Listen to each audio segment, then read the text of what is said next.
today we'll be starting to talk about our discussion with the postgraduate season. So it's June 1st, the first of the month. A lot of people have already graduated from high school or college and are looking for this new career, this new beginning on life. So I'm your host, Tara Levy, and tonight we have a special guest, Miss Jessica Green. Do you want to tell us a little bit about yourself and what brings you here tonight? Okay. Hi, Tara. First of all, I'm your line sister, so I came because you asked me, and of course I would love to be here talking about what I am very passionate about, which are historically Black colleges and universities. I'm a senior associate at Discover Financial Services out in Riverwoods, Illinois. Discover credit cards, Discover student loans. We also, so I'm really around a lot in terms of colleges. So I'm really excited to talk tonight about African Americans and the college experience and what happens after college. So, absolutely, and I think that it's important that we're realistic when making plans for postgraduates, especially with my profession. I work with high school scholars, many of which are first-generation African-American students, and so they don't have the knowledge of what happens once you graduate from college. Their parents don't because they never had that experience, and so they kind of have this rose-colored idea of what it means to be a college graduate. I know for me, I went to University of Missouri, MIZ, go Tigers, 3 years ago, and I graduated, and immediately I was thinking, you know what, I'm going to have this beautiful dream job, I'm going to be making all this money, and then reality sets in. Here I am a month after graduation working at a movie theater with high school students. So I knew that wasn't my end-all be-all, but I had to start from somewhere and do something with it. And I think going to University of Missouri, it made me know that I was worth more than just where I was at that point. But having to have that reality check to see you know what, this is where you are now. Don't beat yourself up, but eventually you're gonna have a stepping stone that's gonna lead to where you want to be. And I know that a lot of my friends immediately out of college had these really cool jobs, and I felt pressured to have this really amazing job too. And what happens when you don't get that really awesome job? Then what do we do? And then what do we tell our young leaders, Yeah, I think, you make valid points. One thing that I always stress to kids and everyone is college is an investment. Mm. So when you're thinking about college, you really should look at college the same way that you would an investment property, the same way that you would for anything that you're going to invest in. Mm-hmm. It's investing in yourself. So you really need to step back and figure out what makes sense. Yeah. Some schools will work for what you want to go to school for. So I think people need to get in the mindset of looking at college as an investment. Mm-hmm. And really thinking, okay, if I'm going to spend this amount of money, what is going to be, I'm financed, so what is the return on my investment? Right. And I think when you do that helps you to kind of figure out, does a PWI make sense for me, or does a HBCU make sense for me? Does local make sense for me? Does out of state make sense for me? Because now you're looking at it from an investment perspective. And I also think too, people should just look at college and life in general as like everyone always says, right?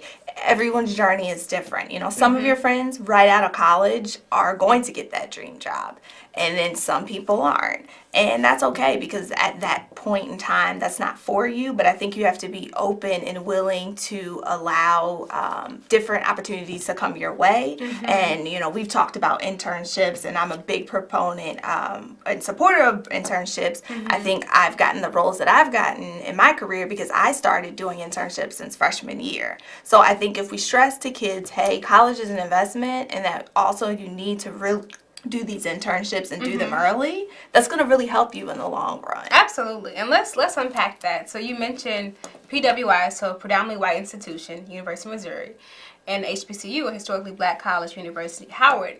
Let's discuss those differences, right? What does that look like culturally, was economically? And I don't think it should be a comparison of, which one is better than the other, because both are needed. Right. But let's just see how that difference can really shape where you are 5-10 years after you graduate. So how was your experience at Howard? So my experience at Howard, I will always say, was very, very life-changing. Prior to going to Howard, I went to, I guess would be a PWI high school. So that was definitely a difference for me going to Howard. And I do think, however, for me, it was what I needed, being that my previous education was not historically black or a lot of African Americans. So for me, it gave me the opportunity to really get to learn who I am as an African American and what that looks like. And also gave me the chance and opportunity to see successful African Americans. I'm from Baltimore, so it's a very small city compared to Chicago. Predominantly mostly blue collar. So, we do have a black professional group, but I wouldn't say that it's maybe as strong as Chicago or DC or Atlanta or your Charlotte. And going to Howard gave me that opportunity to see African Americans in industries that prior to coming to Howard and stepping foot on that campus, I had no idea what those industries were. I mean, if someone would have told me I was going to be an internal auditor at Discover when I was like a freshman at Eastern Technical High School, I would say, what is an internal auditor? So I think the biggest thing is that it gave me exposure to people who look like me doing things that I'd never seen people like me do. And that to me was life-changing. So interesting. So I would say the opposite was for me. So I went to Providence St. Mel right here on Chicago's Westside, Central Park, and I was there from first grade all the way till 12th grade. So pretty much all of my childhood was shaped by my experience at Providence St. Mel, and that was an all-black school, and I knew that wasn't reality, right? Like, I knew that having a private all-black school on Chicago's West Side was like, that was a monopoly for the West Side. Like, that wasn't something that you would see every day, and so I wanted to challenge myself to attend a PWI, and I mentioned this before. University of Missouri was like the best of both worlds. So like, yes, it's a PWI, but it's also like a mini HBCU. Like, it's a really strong black cultural center at Mizzou's campus. And that was able to like help me experience less of a cultural shock. Like, being in an all-white class for the first time, like, yeah, that kind of shocked me, but because like my community around me was so strong, I didn't really get as much cultural shock as I would have been had I been like isolating without a strong black presence. And I think that's important everywhere you go, whether that be HBCU, because that's still like, it's a culture shock of you going somewhere else, leaving town, leaving home, and just having that community, I think, is important for young black people going off to college, as well as, like you said, an investment. So know that your education, yes, it may have a price. Yes, it may even cost you some debt, but what in the end are you going to school for? And even if you change your major, what do you plan on doing after you graduate, even if it's not what you thought it would be? We need to instill in young black people that literally, I know it sounds cliche, but they are our future. And it needs to be mindful that what they're doing now is an investment for our future. So like, building our leaders up now in middle and high school is helping us out in the future overall. I think a lot of people have this notion that if you go to an all-black fill in the blank, it's like automatically lesser than. And I feel like HBCUs don't have nearly as much shine or much love and respect as they need it. Like I always think like, what if I went to HBCU? How would I have been more open and aware of things now? Yeah, and it's so funny. It's actually hilarious because I literally before I came here, I was talking to a gentleman and he texted me and he asked me like, oh, where'd you go to school? I said Howard, and then he said something to the effect of like, oh, I could have never went to an HBCU. So of course, like someone who's from an HBCU, I'm like, oh my gosh, what is he saying? But no, I think there's this misconception to your point that HBCUs are lesser. But I think, to make that statement and to really... Was he black? Yes. So that's and it's funny because that happens a lot. And yeah. I think a lot of times that's because people really just do not educate themselves. They don't really understand that if you even look at statistics from a statistical perspective, and I had it on here, but, a lot of the Black, especially your Howards, your Morehouse, your Spelmans, and even, Xavier, Tuskegee, I could go on. All of these schools help to produce majority of African American doctors, lawyers, business executives. So I think we have to be really careful when we say that an HBCU is lesser than a PWI or another university. I mean, Howard, for example, is, if I'm not mistaken, number 124 on the best colleges and universities. So 124, that's like the United States, like all colleges. Right. So I think you have to be very careful when you make those comments. And then another thing that I always have to justify, it's very interesting, is this concept that, like, okay, so Chad said we're Wakanda, and I get that. And it is very much Wakanda.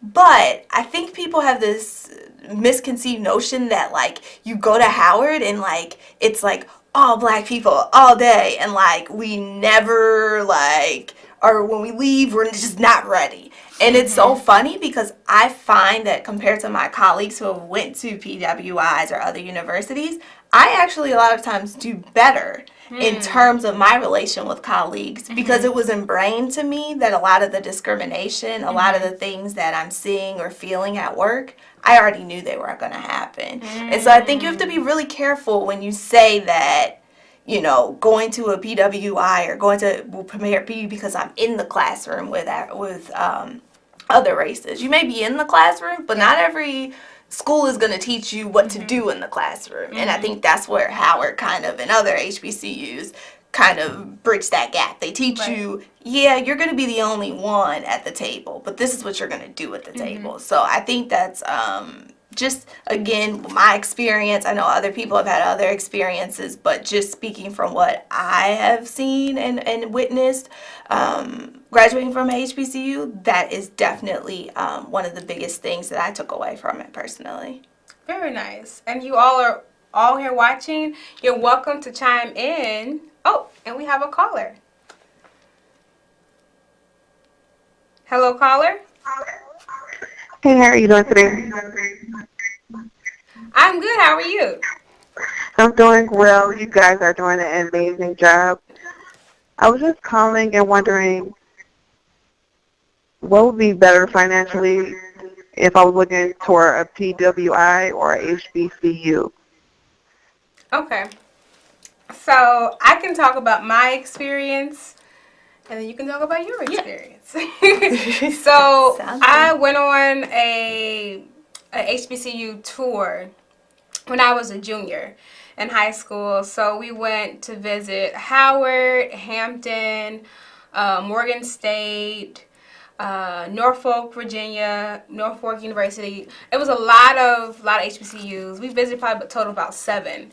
And from that tour, I was like, you know what? I'm going to go to Hampton. I have to go to Hampton. That's my dream school. I'm going to Hampton. And I applied the following year as a senior, and I got accepted. And I was so excited. But I literally just got accepted, and that was it. I wasn't offered any scholarships. I wasn't offered any special grants. It was just, congratulations, you got accepted. Yeah. And it was exciting, but then it was like, man, how am I going to pay for this? And I also applied to University of Missouri. And, like, I wasn't as amped to go to University of Missouri, but because the financial package was a lot more feasible, I ended up going. And even though I'm very grateful for my experience at Mizzou, there's always, like, that in back of my mind, like, what if I had have went to Hampton? What if I applied to outside scholarships to go to my dream school, And I think that when it comes to HBCUs, the endowment isn't there. So that equates to the scholarship packages being few and far in between. Like you're not going to have a lot of full rides to these smaller HBCUs. Maybe more so like for Howard and Hampton, but like it's still like you have to look for outside funding. And so that was pretty much my biggest decision maker, deal breaker, was not getting the award that I needed to fund my education. But Jessica, do you want to speak on that point as Yes. well? So when it comes to funding your education, I think the first thing it is an investment. So I would strongly recommend, and what you really should do is sit down and think, okay, what am I trying to go to school for? Is it finance? Is it College of Arts and Sciences where I want to do biology? And then from there, kind of see what the top schools are, because at the end of the day, that's what employers are going to look for. And if there's one that's an HBCU and one that is a predominantly white institution, I would say, figure out what you can do in terms of scholarships, fill out your FAFSA, look for grants, but then also be aware and mindful that it is an investment. So for me, for example, the first year of Howard, I was not on scholarship, so I had to take out a student loan for that first year. But I knew that there were sophomore scholarships, so I worked hard that freshman year to solidify a scholarship for sophomore, junior, and senior year. So I really think, weigh all your options. Of course, I'd love for you to go to a historically black college. I'd love to see people go.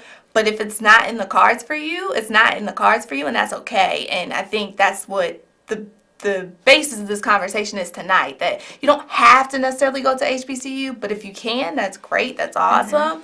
But just be wise when you make those decisions and really look at the leveling and the tiering, and to her point, the grants, the scholarships, because again, college is definitely an investment.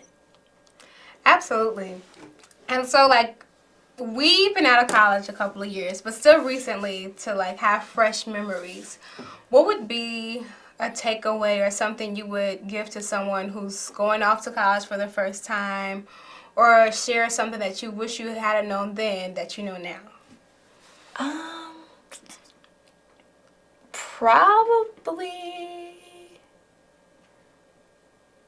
Gosh, it's so many things. I Or wish I would have told young Jess before she entered Howard. The first thing that I would say is really don't rush it. Rush it. Get out in 4 years. You don't want to pay the extra money, but really take those time to do things that are outside of maybe your career set. So for me, like I said, I work in financial services, but in my freshman year, I was on the radio station, so I did do that. But I wish I would have spent more time doing that on campus. That's probably something. So Howard has a lot of extracurricular activities you can get involved in, and I was actually involved in a lot, but I sometimes wish I was probably involved in even more than I was, because I think that shapes you in your career to kind of expose yourself to something outside of your major. So I would stress to people to really do that, and then just really reflect and just be prepared and excited for the journey, and just kind of go with the journey of college is what I would say. That's awesome. Yeah, I would echo that. As well as be grateful for where you are at that place in time. Like you said, it goes by so quickly. I remember my sophomore year, I was being the extra drama queen. I was like, you know what, I just want to be done with college. I'm just going to drop out. And then those 4 years go by so quickly. Right. But also I wasn't being grateful for what was happening for me at that moment. I was having a lot of great experiences at Mizzou, but thinking back, I wasn't as nearly appreciative as I could have been for it. And a lot of my close friends, they were just happy to be there. They were just grateful just to be a student at Mizzou.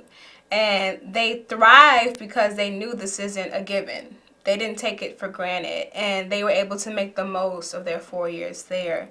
I would also advise newly initiated college graduates, high school graduates, that networking is so important. It wasn't until senior year, maybe, I actually started coming out of my shell and talking to people and getting to know them. And had I done that maybe sophomore year, I probably would have been able to expand my network on Mizzou's campus as well as throughout the nation. The Mizzou Black Alumni Network is so vast. We're in all the major cities in America. And it wasn't until, like I said, my senior year, even after I graduated from Mizzou, that I was able to start building my network. But through my network, I was able to get jobs. It wasn't solely on my merit. I knew I was qualified, but having someone that knows of you, who actually knows you, it's even better. It helps you get your foot in the door. And especially in a big city like Chicago, like it's such a competitive city and everyone is looking to get the same position. And so that extra edge of you knowing someone can get you that job. And unfortunately, like even though a lot of people could be qualified, overqualified for the position, if you don't have connects, you know, sometimes that makes or breaks the deal. Yeah, I cannot stress the importance. And that was another thing I was going to say. Howard taught me how to be a networker. Like, I am the person that if I meet you today, next time I talk to you, I'm going to remember everything we discussed and I'm going to get to know you because it's about making those connections. And I can speak personally, coming to Chicago, having the Howard Alumni Association really helped me in terms of building my network. But we learned that early in freshman year. It was all about networking. Even if they don't offer internships freshman year, still talk to that company. Still email that recruiter over the summer. So when sophomore year, they're looking for interns. They're going to remember Jessica because Jessica talked to me freshman year and told me she wanted this internship sophomore year. So I think people just have to be hungry. And part of being hungry is networking. Talking to people, getting to know people, and just always making sure that you build that connection. Because like they always say, you never know where someone's going to be. We were just talking about that before we started, how we knew different people and how different people were connected. So I always say that like networking is the key to how people make it through their careers, whatever career that is, and also help to implement change because you're able to work with one another and you get to see who's doing what in the city, and a lot of times you'll see that like the same people know each other, so it's just a good thing to network and to constantly reach out to people. So, and speaking of networking, so back to 2015, didn't have a job, woe is me, right? Mr. Carl Brinson, who's the president of NAACP Chicago Westside branch, he was like, you know what, he calls me Miss Levy. You know what, Miss Levy, we'll volunteer in NAACP, and then you'll find some connections that way. You'll find some good people that can put you on for a job. And 3 years later, I'm still heavily invested in NAACP. You never know where your blessings could come from, and you never know what great people you could run into. Now, I didn't get like my beautiful, perfect job from volunteering in NAACP, but I got such rich experiences and such rich experiences that I didn't expect to have straight out of college, right? And so, like, again, that goes back to being grateful. That goes back to trusting your journey and know that what's for you is for you and it's going to happen. Maybe not immediately, but eventually it will happen. So we are wrapping up our show. We have about 5 minutes left for any callers who want to chime in or just give a comment. You can call in now at 312-738-1060. The number is 312-738-1060. And if not, I can share with you some very exciting news as well. Tomorrow, we will have our general body meeting at Sankofa. The address is 5820 West Chicago Avenue. This is a general body meeting for the Chicago Westside branch in NAACP. Everyone is welcome to come. It's not just so if you don't have experience in civil rights or social activism. If you're interested, definitely come out. And again, Black grads matter. So class 2018, congratulations. I know you're going to do great things in this world, and remember that you are our future leaders. Again, Jessica, thank you for coming on. I truly appreciate you having you here today. And would you want to give any last minute tips or last minute words of wisdom before we wrap up? I would just say again, college is an investment. We need our Black grads, and they definitely matter. And so congratulations, everyone graduated. But also remember the importance of giving back. So of any capacity, whether that's doing the NAACP, whether that's being a part of your local alumni chapter, just continue to remember to give back and just really support your alma mater, and just really be confident in what you've learned and know that what you want to obtain will come to fruition. And that brings me to my final quote by the lovely Dr. Maya Angelou. And she says, when you get, give, and when you learn, teach. So when you have this education, it's not just yours to have, it's for also to spread and to uplift other people. All right. Thank you all for joining us. This has been another episode on the Chicago NAACP Westside branch. Hope your weekend has gotten out to a great start and enjoy the rest of your evening.